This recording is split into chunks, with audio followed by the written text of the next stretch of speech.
Hello and welcome to our morning edition of Arirang News. We begin with these stories making the headlines at this hour. President Lee Jae-myung held his first face-to-face summit with U.S. President Donald Trump at the White House, where Trump said he's looking forward to meeting with Kim Jong-un within this year. Following the summit, President Lee also met with prominent business leaders from both countries, including Samsung Electronics Chairman Lee Jae-yong and Nvidia CEO Jetson. The president also gave a speech at a think tank in Washington, outlining his vision for foreign policy and the alliance between Seoul and Washington. Meanwhile, Israel launched another deadly attack on a hospital in southern Gaza, killing at least 20 people, including journalists and rescue workers.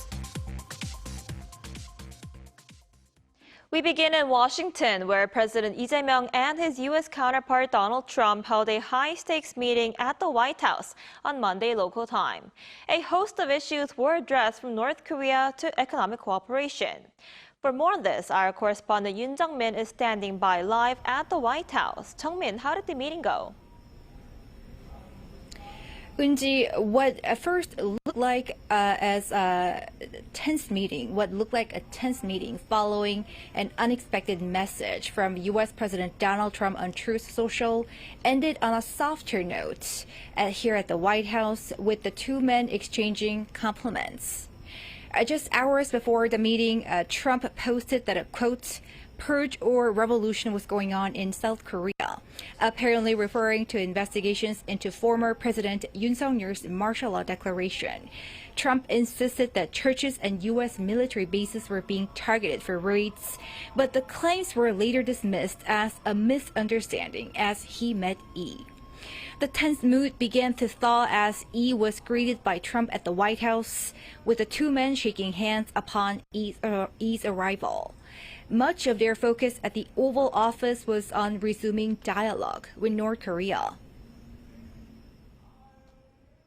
얼마 전에 김여정이 미국과 저를 비난하는 발언을 할 때도 대통령과 김정은 위원장의 특별한 관계에 대해서는 의심하지 않는다, 이런 표현을 했습니다.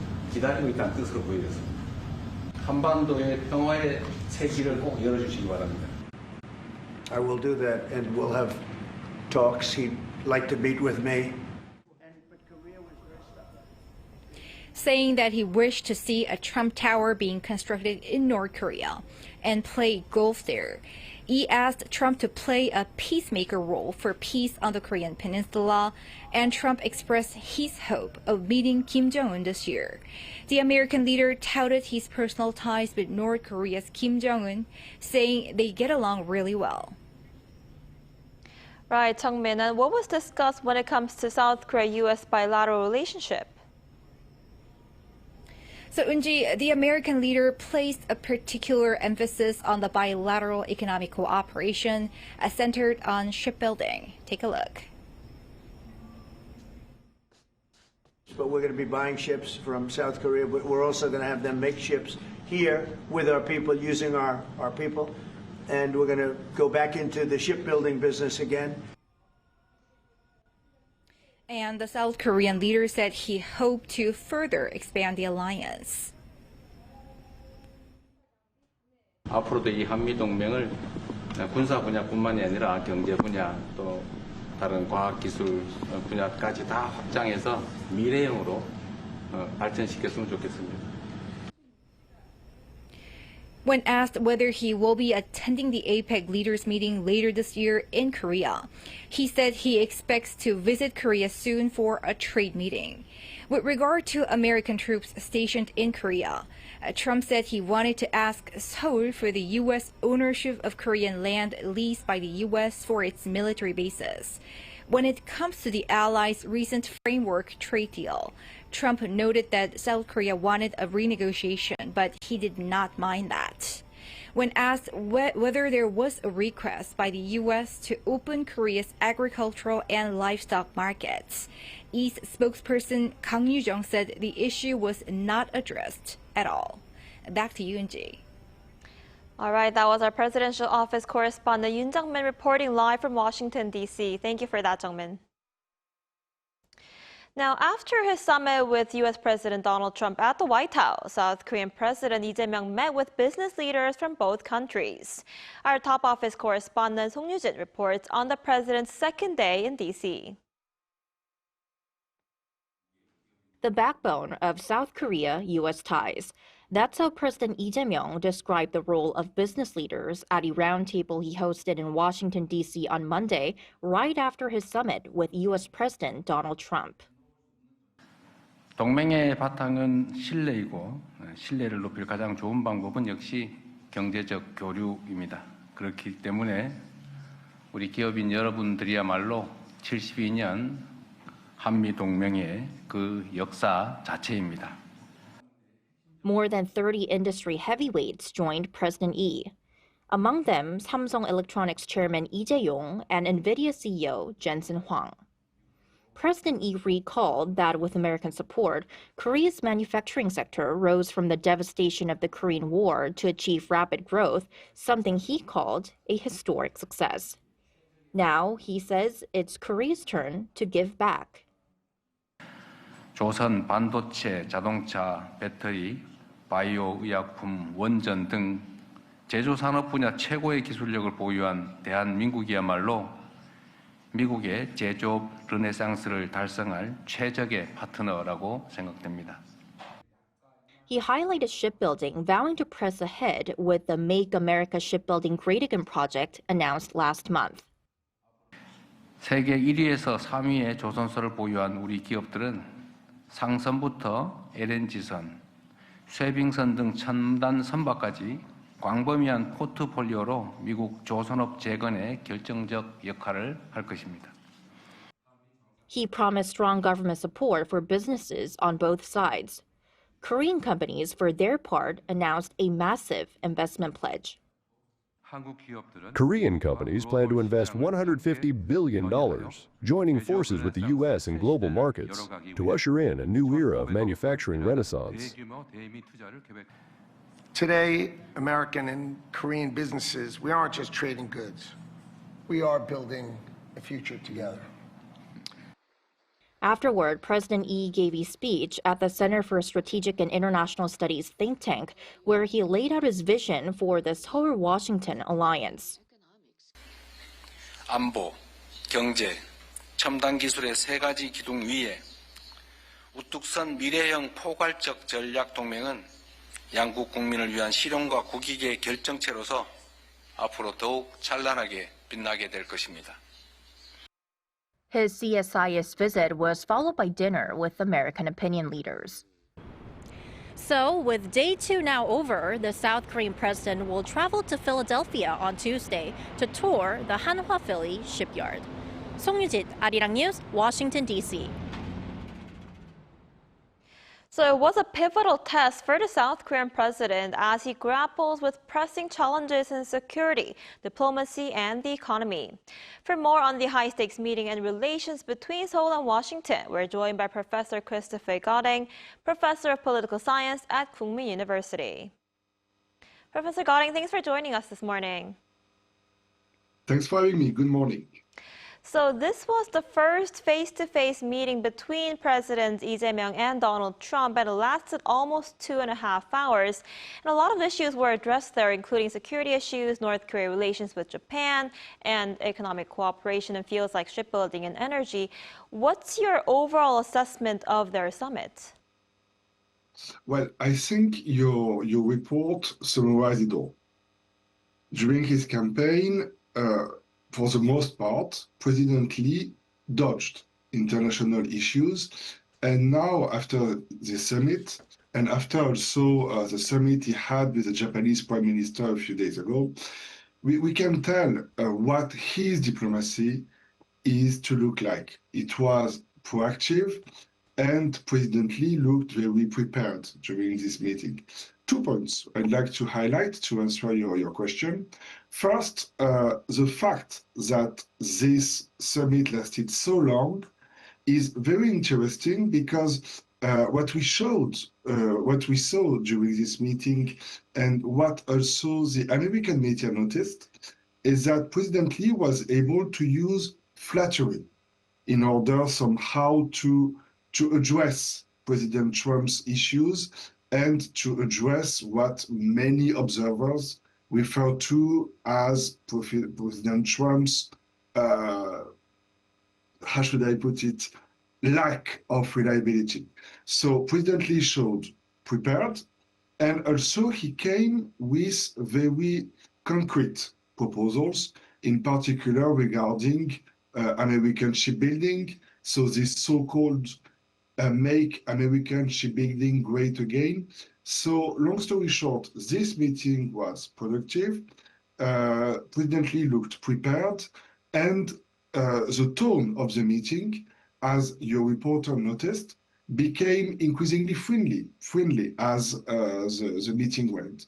So for the most part, as far as we can tell for the moment, the results are very positive for the most part. Right, and the summit took place amid concerns that President Yi is viewed as being pro-China, and as he faced a number of tasks on security and trade issues. What would you say was his top priority during this visit to the U.S.? Well, you know, from President Trump's perspective, I think that anybody who is not a Republican will be called an enemy. So in this case, pro-Chinese, for instance. Another point is that because precisely of President Trump's tariffs, the Korean diplomacy, even before the election of President Lee, has tried to secure ties with China. Hence this pro-China reputation that President Trump made to President Lee. So the main objective of President Lee was somehow to reassert this American-South Korean alliance. And it's very interesting to see that in your report, every time, consistently, President Lee spoke up, it was to highlight that this alliance is to continue, how strong it is, and that it is a strong foundation of South Korean policy. So his main objective, I think, was to save an alliance from an unreliable partner, and eventually, of course, his end goal was to lift tariffs. So that's probably President Lee's end game. But of course, we will need to wait and see in order to tell whether these tariffs are to be lifted. For the moment, South Korea needs to pay a 25% tariff to export to America to be lifted to 15%, maybe more, but that, of course, only time will tell. Right. The two countries, they both focused on building an alliance, and a lot of attention was on how the two sides would handle security issues, especially as, Donald Trump has pressed hold to shoulder more of the costs needed to have U.S. troops stationed in South Korea. And Trump actually said he wants the ownership of land that South Korea has leased for U.S. military bases. Would you say that he's possibly trying to use this as a bargaining chip to pressure his hold? Obviously, this came as a surprise, honestly, not only to me, but I think to most observers, and maybe actually to the South Korean government as well. To be honest, I don't even know how this could be done from a legal point of view. How is it that the South Korean government could give up on massive portions of land like this? I honestly have no idea. What we can tell is that President Trump is obviously trying to take everything he can from his allies. That's the way he's acting not only with Korea, but with Europe, with Japan, with all of US potential partners. So as you said, this land ownership is just one more bargaining chip that President Trump is trying to use in order to get more advantages from South Korea. I don't think it is very serious. Frankly, I don't think this is a major issue. The major issue is tariffs and how these tariffs can be lifted. And in fact, this land ownership thing is probably just one more form of leverage that President Trump is trying to use in order to pressure the South Korean government. I see. And on North Korea issues, Trump said he looks forward to meeting with North Korea's Kim Jong-un within this year. And President Lee also encouraged Trump to meet Kim, saying he wants Trump to be the peacemaker and he'll be the pacemaker. So do you believe the summit could open the door to talks with the North Korean leader pretty soon? I think it's a smart move from President Lee. Because you know that President Trump's pet project is to be awarded the Nobel Peace Prize. So that's a way, of course, to flatter President Trump's ego on the one hand, and on the other hand, that's a way to resume dialogue with North Korea. Because last time a progressive President Moon Jae-in in South Korea tried to do so, in reality, you know that he wouldn't get anything from North Korea. So from President Lee, that's a way to try to renegotiate with North Korea, but not directly, using President Trump's ego. That said, maybe these talks are to resume, but I do not think anything substantial will come out of this for a very simple reason. Because finally, what is the only objective of South Korea is here. South Korea wants the North to give up on nuclear weapons. And we know that the North is never to give up on these nuclear weapons.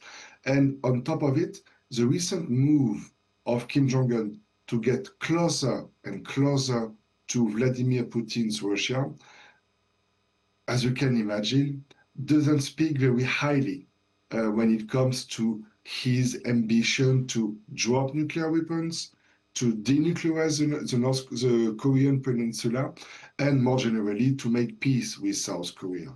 As Kim Jong-un is moving closer and closer to Russia, it makes it more and more unlikely that he is to drop eventually his nuclear capacities, which is the only aspect the South is concerned with from a military point of view, I think. Right, dealing with North Korea is a difficult issue indeed. All right, Professor Goding, thank you so much for your insight today. We appreciate it. Pleasure was mine. Have a nice day.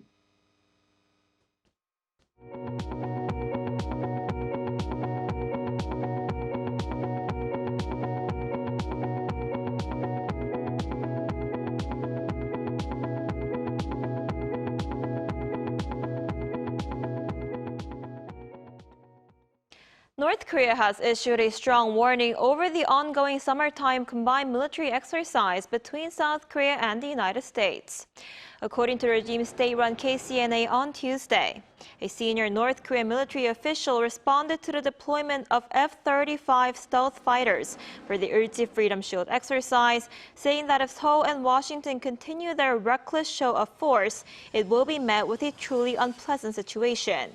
The North also rejected U.S. claims that the drills are defensive in nature, adding that large-scale exercises involving the world's biggest nuclear power and its allies cannot be considered as such.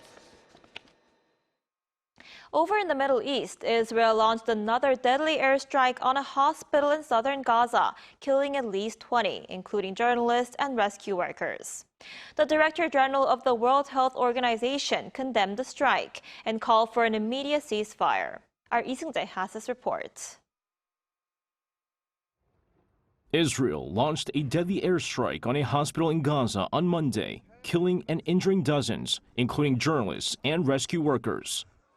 According to Gaza's health ministry, Israel first struck the Nazareth hospital in the south of the Gaza Strip on Monday morning, which was followed by a second strike as rescue teams rushed to evacuate the wounded.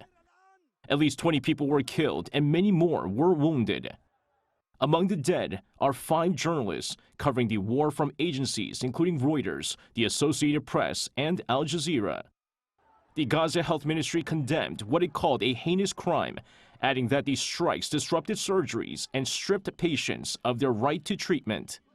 The World Health Organization Director General Tedros Adhanom Ghebreyesus appealed for an immediate ceasefire, warning that Gaza's already limited medical services are being devastated by repeated attacks.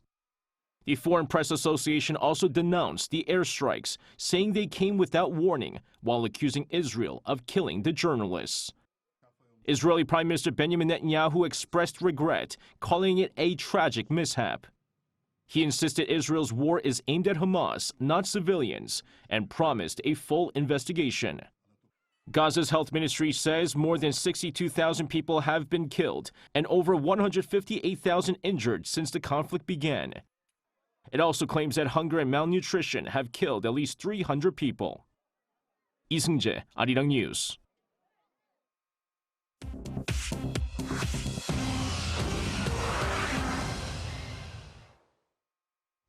Good morning, I'm Choi Ji-hee, and this is The World Now.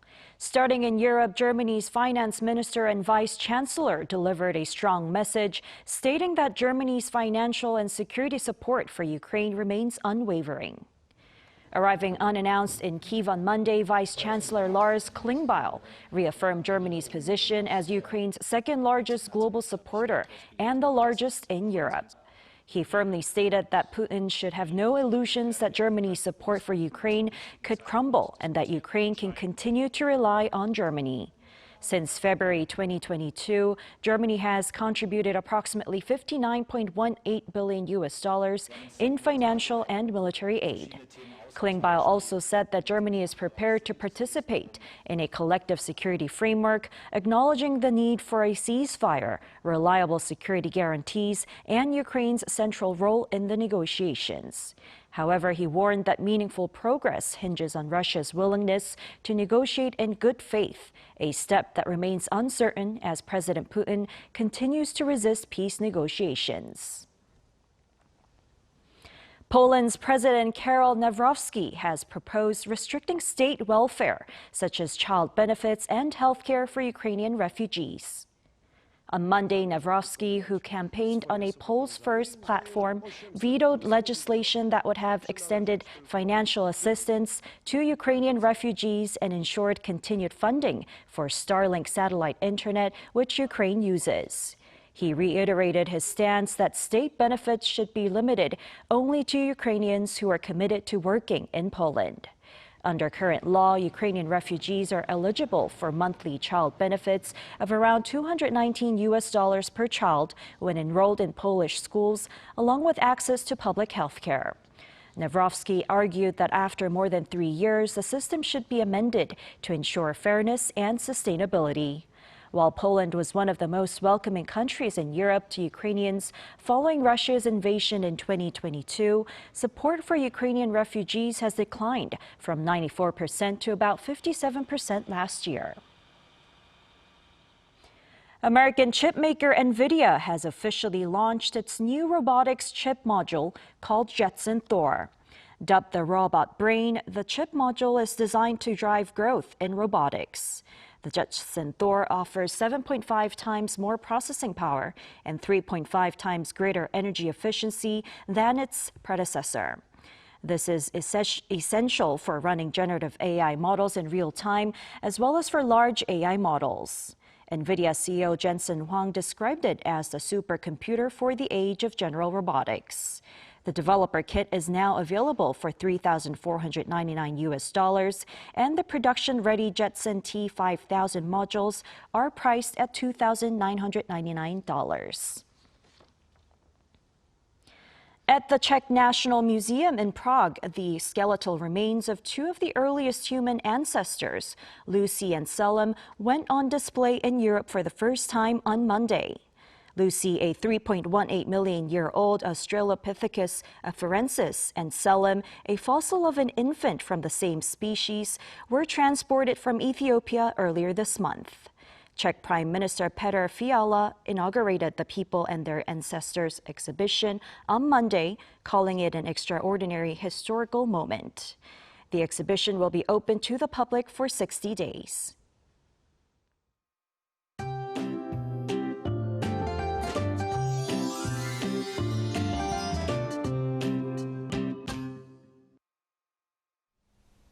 I'm sure many of you may have been woken up overnight by the thunder and lightning.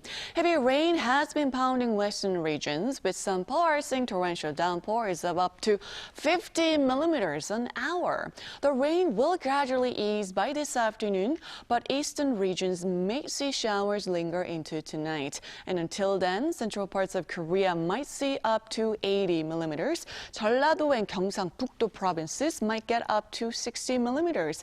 Meanwhile, Jeju Island will see 5 to 40 millimeters through tomorrow morning.